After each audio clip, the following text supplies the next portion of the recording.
시드니에서 겨울을 여러 해 보내다 보니까 처음 오기 전에 생각했던 것보다 시드니 겨울도 추운 것 같습니다. 아프리카에서도 겨울은 한 15도, 17도 이렇게 되지만 춥기는 추웠는데 시드니 겨울도 만만치 않습니다. 제가 어릴 적에 저희 할아버지하고 같이 살았는데요. 초등학교 입학 전까지 할아버지께서 저를 키우셨습니다. 그때 겨울이 되면 화로라 그러지요. 화로불을 방 안에다 두고 불을 쬐기도 하고, 특별히 화로불, 숯이 담겨있는, 재 속에 숯이 담겨있는 그게 화로불인데, 그 화로불에 밤도 구워주시고 고구마도 구워주시던 그런 생각이 추운 겨울을 지날 때마다 납니다.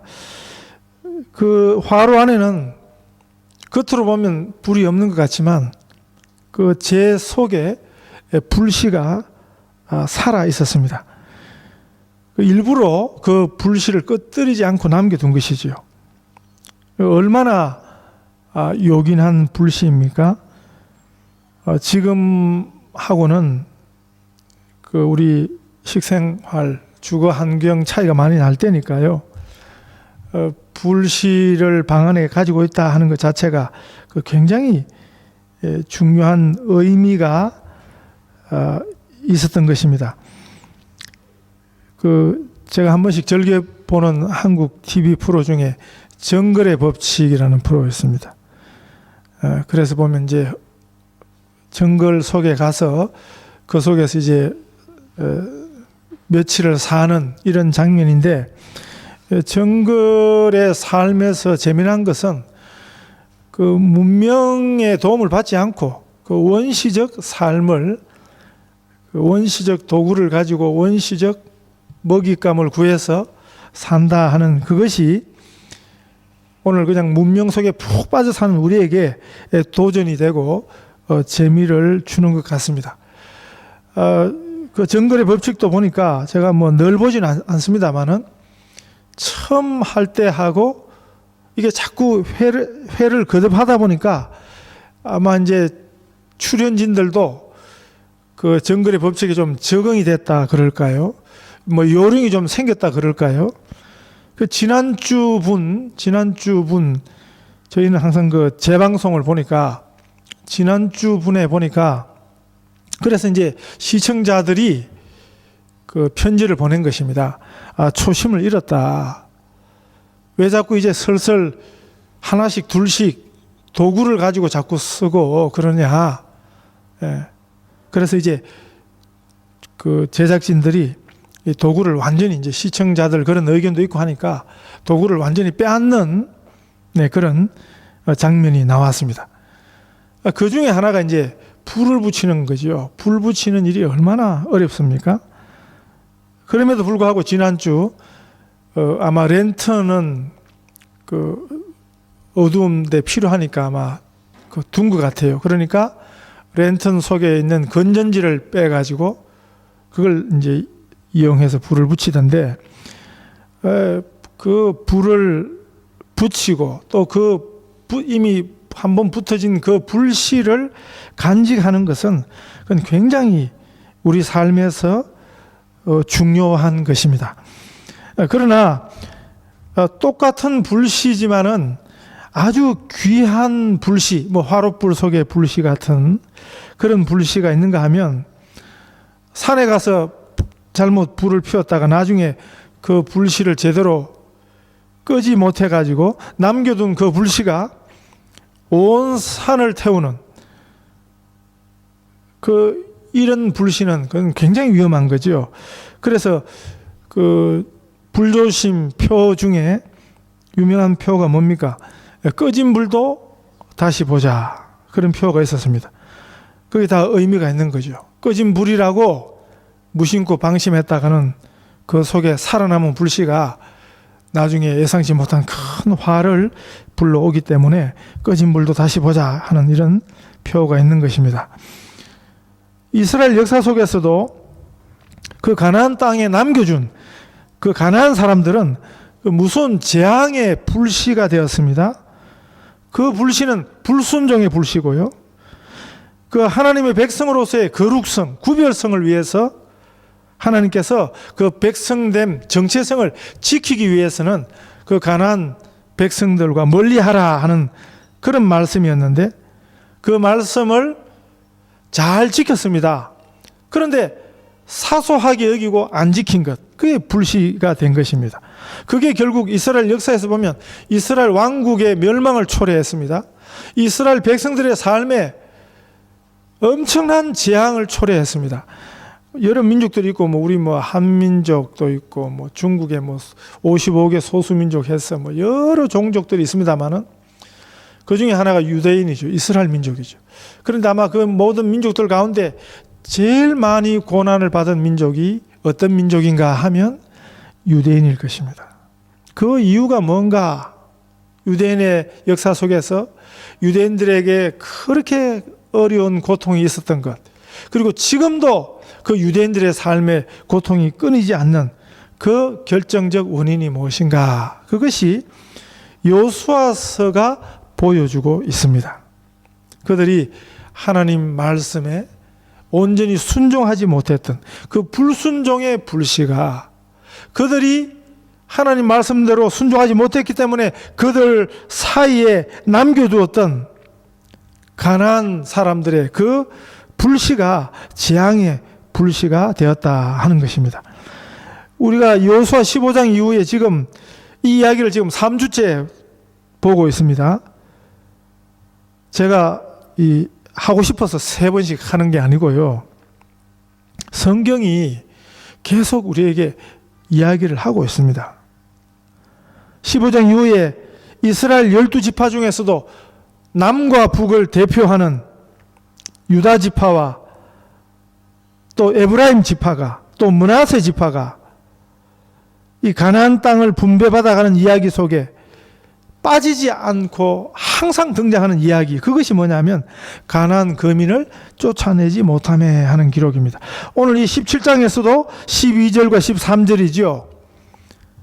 그러나 므낫세 자손이 그 성읍들의 주민을 쫓아내지 못하매 가나안 족속이 결심하고 그 땅에 거주하였더니 이스라엘 자손이 강성한 후에야 가나안 족속에게 노역을 시켰고 다 쫓아내지 아니하였더라.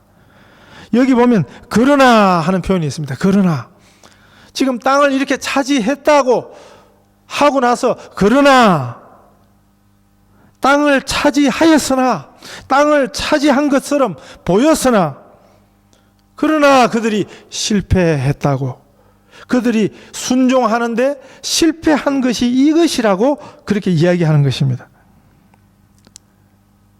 이 같은 주제를 3번씩 반복해서 성경이 말씀하시는 것입니다. 설교자인 제가 그러는 게 아니고요. 하나님 말씀이 계속해서 이렇게 말씀하시는 것입니다. 아니 왜 우리 목사님 왜 똑같은 소리를 자꾸 해? 그러지 마시라고요. 제가 하는 소리가 아니고 성경이 지금 똑같은 교훈을 계속해서 하시고 있는 것입니다. 오늘 우리는 자꾸 내가 듣고 싶은 말씀을 듣고 싶어 하는데 사실은 내가 듣기를 원하는 그 말씀보다 하나님이 내게 하시기 원하는 말씀을 들어야 합니다. 우리가 교회에서 저는 그것도 잘 못 쓰게 하는데요.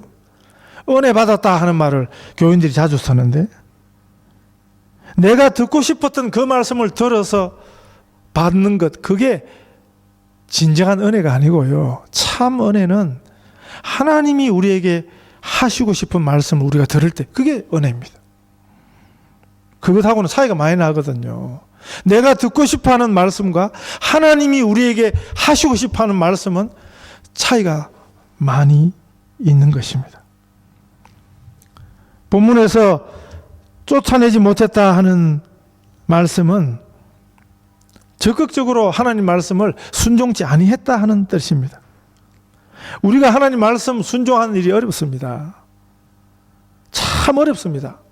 그냥 가만히 있어서는 자동적으로 되지 않는 것입니다. 그래서 한바탕 전쟁을 치루어야 합니다. 피 흘림이 요구되는 것입니다. 사람들의 많은 오해를 감수해야 하는 것입니다. 하나님 말씀에 순종하기 위해서는 때로 말할 수 없는 아픔이 요구되는 것입니다. 제가 잘 아는 선교사님이요, 서부 아프리카 불어권 사역을 하셨는데 그 선교사에게 어린 딸이 있었습니다. 지금은 아마 대학생이 되었을 것입니다. 그 아이가 말을 배워야 할 때 그 선교사가, 그 부모들이 동유럽 루마니아에 가 있었습니다. 그때 그 가정이 참 어려웠습니다. 아이에게 우유도 제대로 못 먹이고요. 또 엄마가 사역 때문에 어린 아이를 잘 돌보지 못했습니다. 선교사들의 어려움 중에 가장 큰 어려움이, 큰 희생이 그 자녀들이 당하는 어려움이에요. 선교사 자신은 그래도 각오한 어려움이니까 선교사 나갈 때는 뭐 죽기를 각오하고 나가는 거거든요. 그래서 어려움 당하는 거를 선교사 자신들은 그건 각오한 것입니다. 그런데 그 아이들은 그 부모가 결정한 것 때문에 아이들이 선교사 간다고 결정했겠습니까? 아이들이 선교지에 있으려고 결정했겠습니까? 그냥 부모의 결정 때문에 아이들이 어려움을 당하면 그걸 참 선교사 부모들이, 아마 선교사 부모들의 가슴마다 못이 하나씩 박혔을 건데 그건 아마 자녀들 때문에 박힌 못일 것입니다. 그 아이가 자폐증이 있었습니다.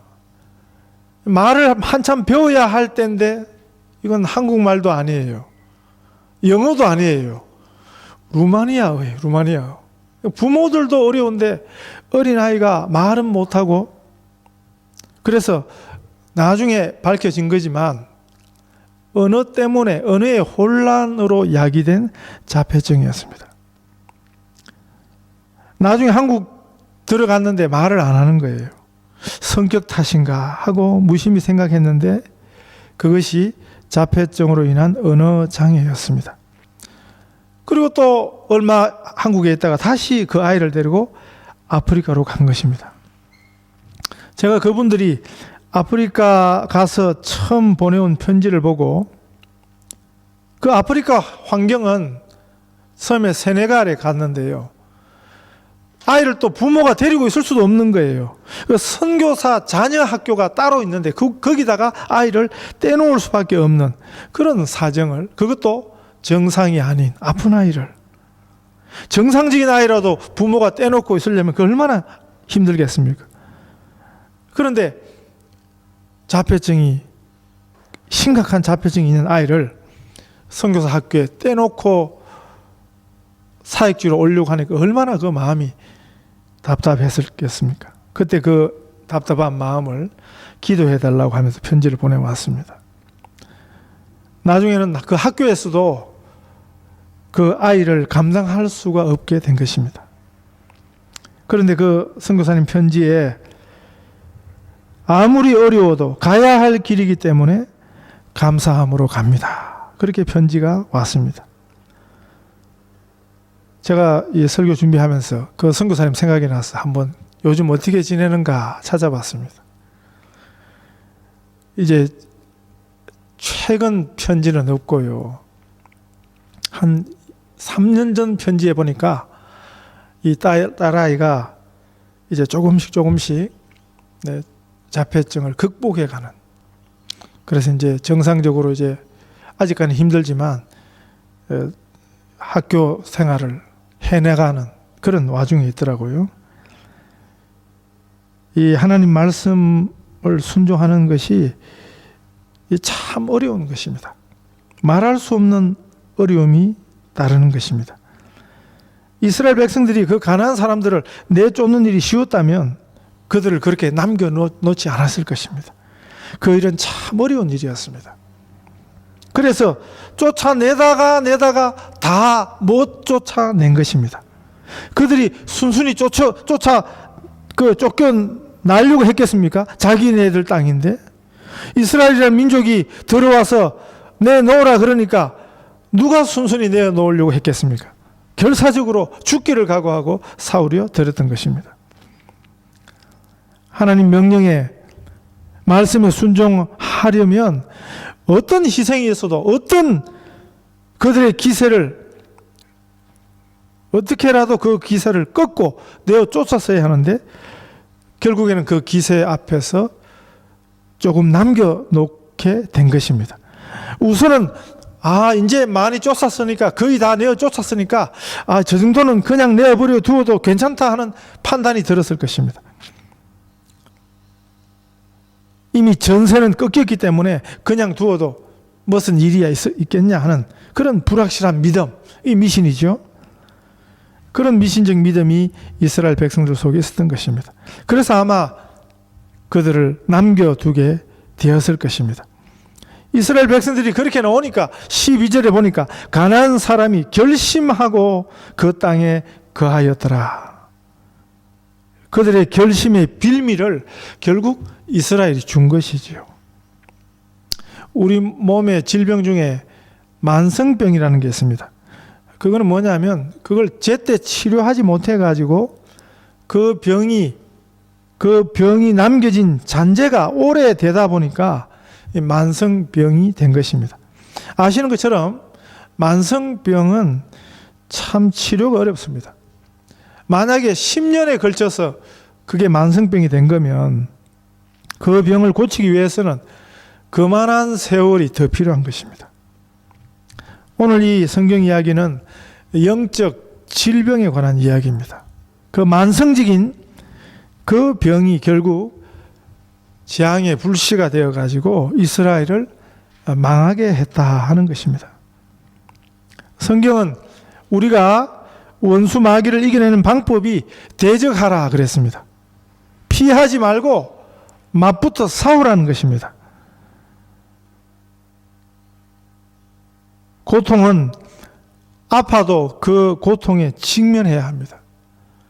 고름은요, 짜내야 하는 것입니다. 고름을 내버려 두면 더 곱는 것입니다. 13절에 보면 이스라엘 자손이 강성한 후에야 가나안 사람에게 사역을 시켰고 다 쫓아내지 아니하였더라 그랬는데 처음에는 완전히 쫓아내기가 너무 어려웠다고 치십시다. 자기들 힘으로 불가능했다고 하십시다. 물론 하나님의 도우심을 구했으면 순종했으면 온전히 쫓아내라고 말씀하신 분이 하나님이시기 때문에 어떤 희생을 각오하고 그 말씀에 순종했으면 하나님께서 그 일을 하셨지 않겠습니까? 그런데 자기들 힘의 한계에 부딪혀서 허지부지해졌던 것입니다. 그런데 이제는 이스라엘이 강성해졌습니다. 13절 말씀을 잘 보시면 이제는 이스라엘이 이제 강성해졌습니다. 그런데도 내어 쫓는 일은 못했습니다. 그래서 이게 불순종이라는 것입니다. 핑계를 대고 있지만 불순종하는데 핑계가 없는 경우는 없습니다. 불순종에 항상 핑계가 있습니다. 내어 쫓는 대신에 그래서 하나님 구별된 백성으로 그 백성 노릇할 수 있는 그 기회를 다시 한번 붙드는 대신에 적당히 타협하고 말았습니다. 자신들의 필요를 위해서 그 사람들을 자신들의 종으로 부리고 선 것입니다. 결국 그 불씨가 잔재가 된 거지요. 자신들이 부리던 그 종들의 영향을 받아서 이스라엘 백성들이 하나님을 떠나는, 하나님 없는 사람들의 영향을 받게 되는, 그래서 하나님을 떠나는, 그래서 우상 숭배하는, 그래서 멸망하게 되는 그런 연유가 된 것입니다. 그렇게 남겨둔 불씨가 얼마나 무섭냐 하는 것을 성경이 보여주십니다. 작은 불씨 하나가 사소해 보이지만 그러나 그 불순종이 온 이스라엘을 망하게 하는 그 무서운 잔재가 된 것입니다. 오늘도 사단은 하나님에 대한 우리의 순종을 방해합니다. 핑계를 줍니다. 공작합니다. 적극적인 순종을 슬그머니 변절시키기도 하고요.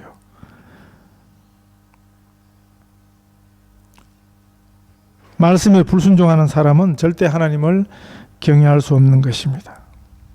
사단은 항상 불순종의 씨 하나를 남겨두려고 하는 것입니다.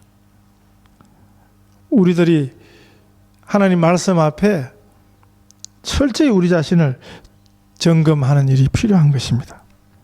사람들의 말을 듣지 마십시오. 사람들의 말을 들으면, 세상의 말을 들으면 괜찮다 그럴 것입니다.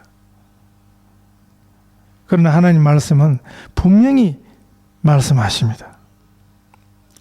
우리의 한계를 아는 것이 필요합니다. 그래서 우리가 더 하나님을 의지하게 되는 것입니다. 하나님 말씀을 순종할 수 있도록 주님 도와주옵소서. 우리가 성령님을 강하게 요청할 수 있습니다. 성령님은 그것 때문에 우리를 도우시는 분입니다. 성령의 기름 부으심을 간절히 사모하십시다. 우리의 순종은 거룩한 불씨를 남기는 것입니다. 복된 불씨를 남기는 것입니다. 재앙을 불러오는 불순종의 불씨가 아니라요, 순종의 불씨를 남기십시다. 거룩한 불씨를 남기십시다. 복된 불씨를 우리 마음에 품고 사시는 우리 성도들 다 되시기를 축복합니다.